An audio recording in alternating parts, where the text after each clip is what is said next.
Hi, everyone. I'm Lauren Welling, the Executive Director of the Women's Studio Workshop. And today we're going to be meeting an artist whose work I really admire. She's been involved with Women's Studio for many years now. Her name is Tona Wilson, and she is a local resident of the Hudson Valley, and her work is about her work in the Hudson Valley. She works primarily with painting, book arts, and video, and you're going to see some of that today. And the work often reflects concerns with faced immigration and incarceration, which stems from her job as a Spanish interpreter. And she's going to tell us a little bit about that. So for today, we're going to focus on this book, which she published with Women's Studio in 2019. Hi, Lauren. It's great to see you. Good to see you on the screen. Yeah, it's good to see you during this very trying time. You know, we're doing our best to bring the art into people's homes, and it's wonderful to have the opportunity to share your work today. So let's start out, Tona. I'd love for you to tell us about this project and, you know, what is the concept, and explain the process a bit.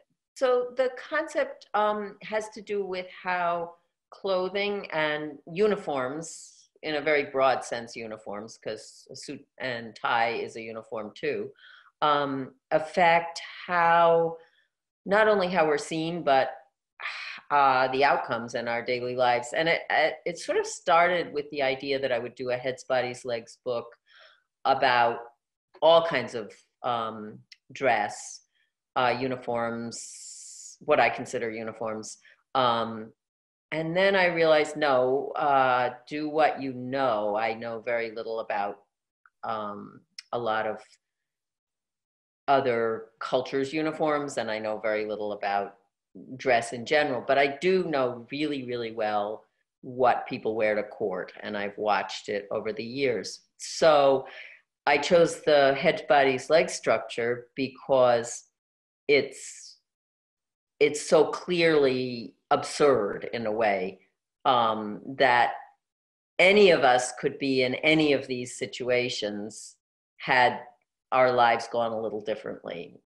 The other part that was difficult in a way to make fit together had to do with the things that people are saying, because I chose to have the facing page be something that would either be said by the person depicted or else something that would be said to them in court.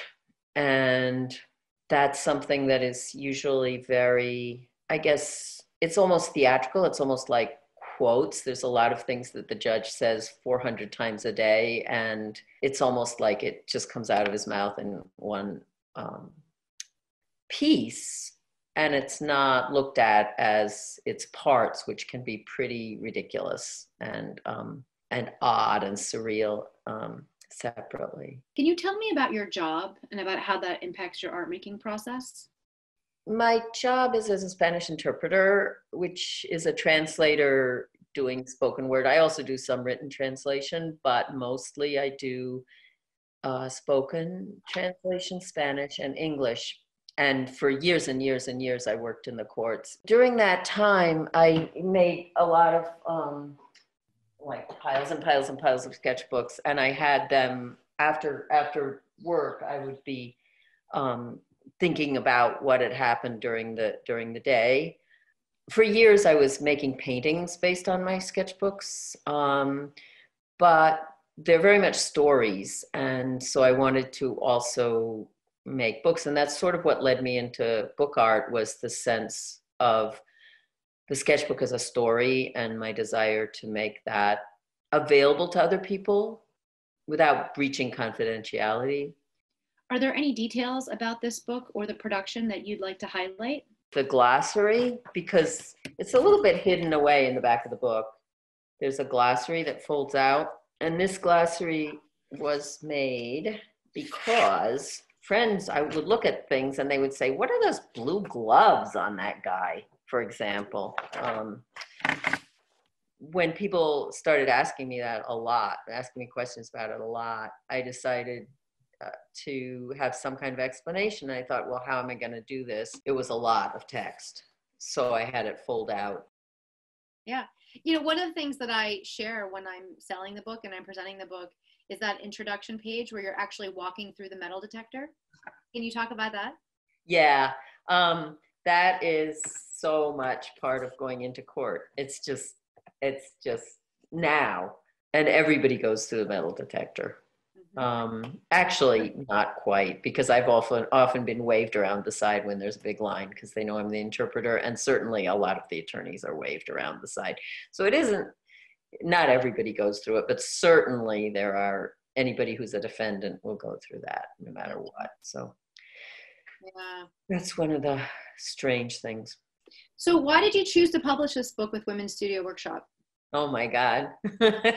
About 7 million reasons. Well, for one thing, I had published a book there before, and I had an amazing experience doing that. I had come in as somebody who had worked in sketchbooks, but had never actually made a book. I got so much technical help. Not just technical, but in thinking.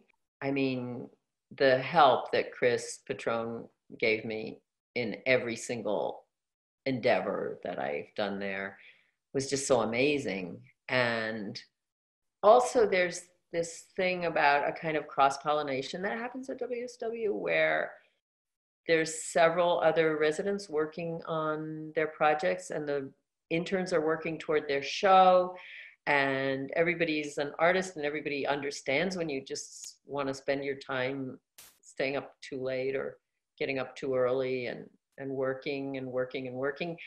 And then these surprising bits of cross-pollination happen, like at lunch or something, where you mention some little anecdote and somebody else bounces off that, and somehow it ends up either in your work or just helping you to clarify things about your work.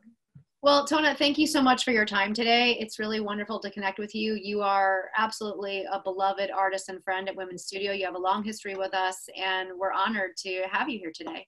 Well, thank you. I'm honored to be interviewed. All right. Well, good luck, and we'll be in touch soon. Okay, thanks, Lauren.